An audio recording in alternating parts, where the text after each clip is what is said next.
What are you doing here?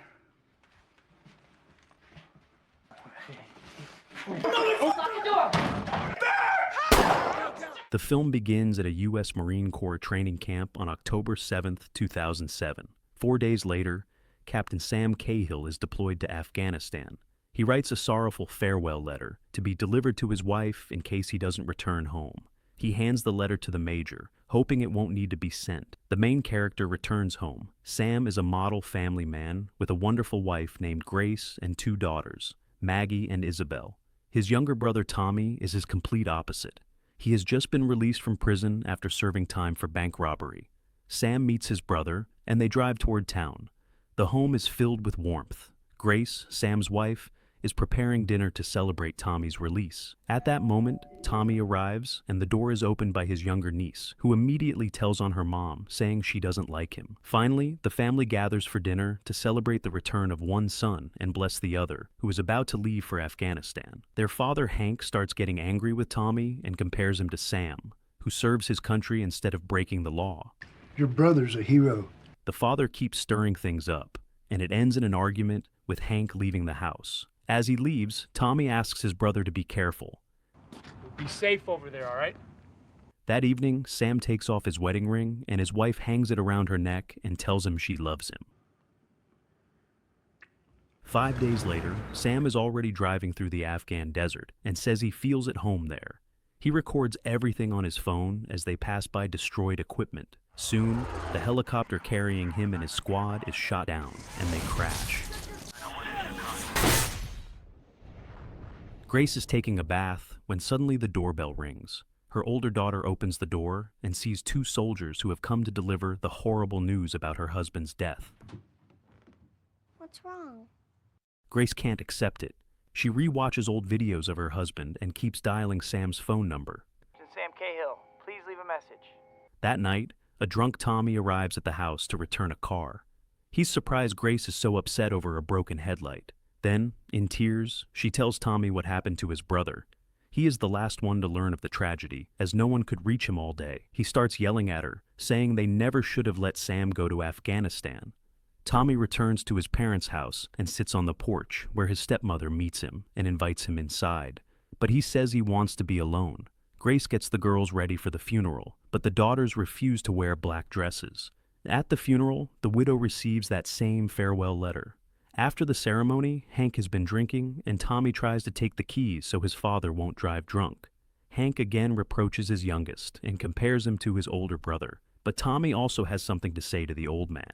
He wasn't a great father or husband, and he filled Sam's head with military nonsense. Eventually, Hank walks home. Grace is afraid to open the letter and puts it away.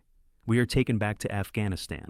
The Taliban are escorting 2 soldiers. Turns out Sam and another soldier, Private Joe, survived. The Taliban captured them and threw them into a zindan, an underground prison. Sam tells the private not to say anything to the Taliban. He must remain silent.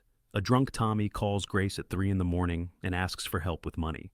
He's $47 short to settle his tab with a bartender, who now threatens to report him for breaking parole rules. The woman had to bail out her wayward relative in the middle of the night and bring him home.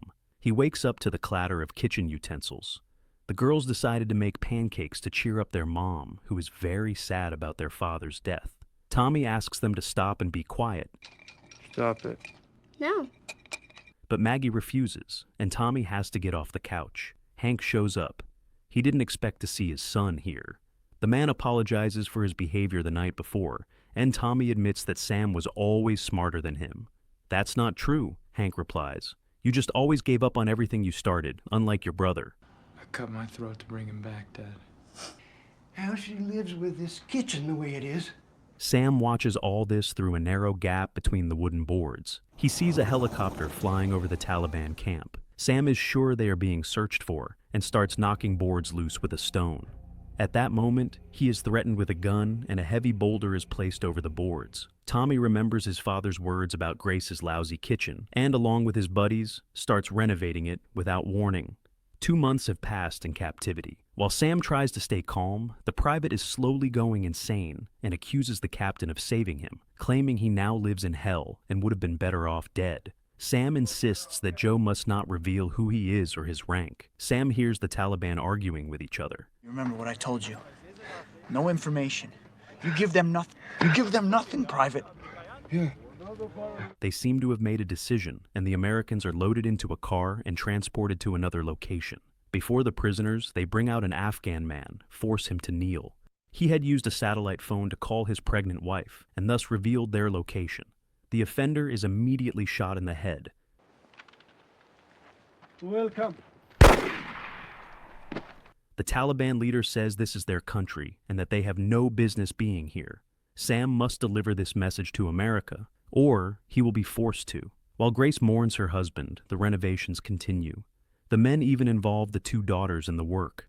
They recall what a great athlete their father was. Maggie accidentally spills paint on one of the bearded guys. What are you doing? Painting. He now needs a change of pants and a shirt. Grace goes to find something in her husband's closet, but snaps and grabs everything she can carry in her arms. Owen doesn't understand why he's been given so many clothes, or whether he should return them later. Grace is sad again. Sam is tied to a post under the open sky. He is doused with water and asked if he wants to help his friend. Right in front of him, Joe is tortured with a hot iron. He can't take the pain and, on camera, says Americans have no business here and sends love to his wife and child. He also reveals that Sam has 2 daughters. Grace comes home and gets a surprise. The remodeled kitchen is finished just in time for her birthday. Everyone close to her congratulates her, but one very special person is missing. Winter has come. During a walk, older sister Isabel complains to Tommy that everyone loves Maggie because she's cute. He tells her a story about how Sam once saved him from drowning in this very river. They arrive at the ice rink, and Grace is surprised how good Tommy is with children. One day, Tommy visits the bank employee he had threatened during the robbery and asks for forgiveness. They talk for an hour. After the incident, the woman couldn't sleep properly for 3 years. She lived in fear that the robber would return and shoot her.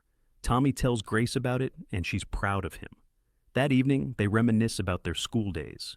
Grace admits she didn't like him back then because he was always drunk and getting into fights. They dig up the past, look into each other's eyes, and suddenly share a passionate kiss. Grace decides she needs some air, and Tommy, crying, eventually leaves. All this time, Sam's letter remains unopened. Grace still doesn't read it and puts it back in the drawer. Sam and Private Joe continue to be tortured. One day, Sam is handed an iron pipe and ordered to kill his comrade. Since Joe has already revealed everything, he's become a burden to the Taliban. Sam initially throws the pipe away, but they point a gun at him and say, "It's either you or him." They mention Sam's family and say if he doesn't kill Joe, they will. To the shouts of the Afghans, Sam beats the tortured Joe to death with the pipe. The execution is filmed.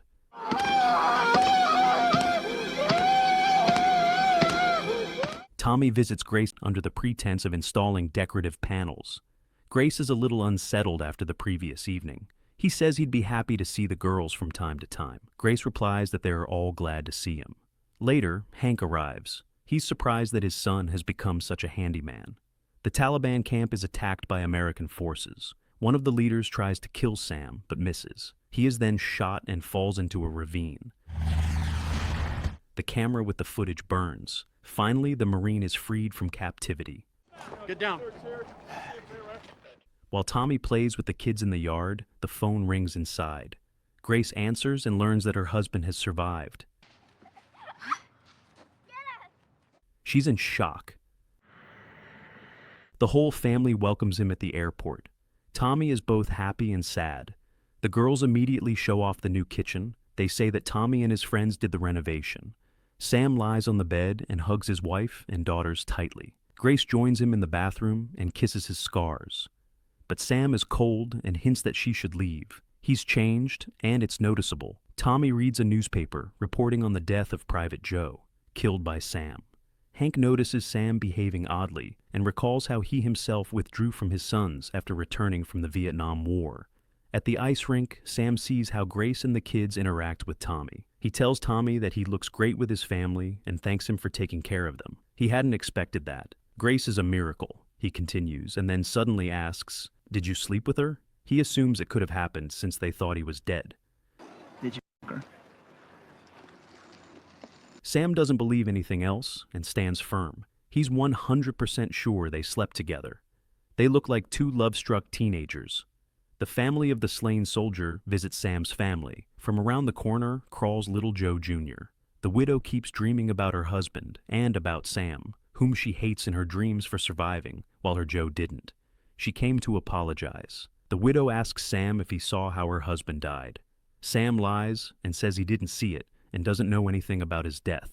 One night, Sam snaps. With a pistol in hand, he starts arranging glasses on the shelf. He walks around the house with the weapon. The next day, Sam visits the military base and says he wants to go back. When the major asks about his family, Sam replies that he can't stay here. They don't understand him. No one does. But Sam still has to spend some time with his family. During dinner, the girls talk nonsense and joke around. Sam loses it and yells at his daughters, saying their jokes aren't funny. Why are they laughing? Grace tries to calm her husband, but he just walks away from the table. Isabel asks when Uncle Tommy is coming back. Clearly, something is wrong with Dad. Grace wants her husband to talk to her about what happened in Afghanistan, but he's more interested in what happened between her and Tommy. Nothing, insists Grace. I thought you were dead. We kissed, that's it. But Sam still believes they slept together. He abruptly gets up and leaves. He decides to visit Private Joe's grave in the middle of the night. He was only 21. The girls are playing outside when their father returns home. Isabel freezes. She's scared and backs away. Sam hugs his daughters and says everything will be fine. The older one barely holds back tears. Sam tells his wife that he thought about the family all night and realizes how lucky he is to have survived. They embrace. It's Maggie's birthday, and they go to Hank's house. Everyone waits for Tommy to arrive. He comes, but not alone. He brings Tina, a girl he met just an hour earlier. He wants to lighten the mood. Tina tries to be clever and talks nonsense about the military. Tommy elbows her, but she keeps going. Sam tenses up. The girls get rowdy. Sam keeps scolding Isabel. The girl says everyone loves her sister more, and she always gets the best. Isabel keeps squeaking a balloon to interrupt the adults and get attention again. Isabel. Finally, Sam snaps and pops the balloon. The daughter blurts out, "Why didn't you stay dead? You're mad because Mom wants to sleep with Uncle Tommy and not with you. They're always making love." A heavy silence falls. Sam is shocked. They ride home in silence. Before bed, Isabel apologizes to her mom. She knows it's not true. She just doesn't like her dad and wants Uncle Tommy instead. "Me too," says Maggie. Sam sits in the living room and asks his wife if the kids said their prayers before bed. Then he gets up and starts destroying the new kitchen with a crowbar. He shouts that he survived for his family, but they betrayed him. Sam doesn't understand how she could sleep with his own brother. I love you, Grace! Please, our girls, please. You know how much I love you! And she knows what he did to get back to his whore wife, what he did with his own hands. Sam, in a fit, hits himself in the head and continues smashing the kitchen. At that moment, Tommy walks in and hugs his brother, but Sam pulls out a gun and points it at his head. Police sirens wail outside. Sam steps out with the pistol in hand. He's ordered to drop the weapon, but he yells, asking why they're even here. The cops say they know he's a war hero. "What kind of hero am I?" Sam shouts. "You don't know what I did." He puts the gun to his temple. Tommy and Grace try to reach him and prevent a tragedy. What's going on, Sam? I'm drowning, Tommy. Sam throws the gun away and is arrested. His loving wife sleeps with the children to help them feel safe. Finally, Grace opens the envelope and reads her husband's letter about how deeply Sam loves her and their girls. If you're reading this, it means I didn't make it back. She cries. The words pierce her heart. At that moment, Sam calls Tommy from the psychiatric clinic for war veterans to make peace with him. Tommy stays with his nieces, and Grace comes to visit her husband. She says she's been in love with him since she was 16, and that if he doesn't tell her what happened to him, he'll never see her again. Why is he tormenting himself? Sam decides it's time to tell her everything. A tear runs down his cheek, and he says, Killed Joe Willis. Grace hugs him. After his confession, Sam wonders if he will ever be able to live a normal life again.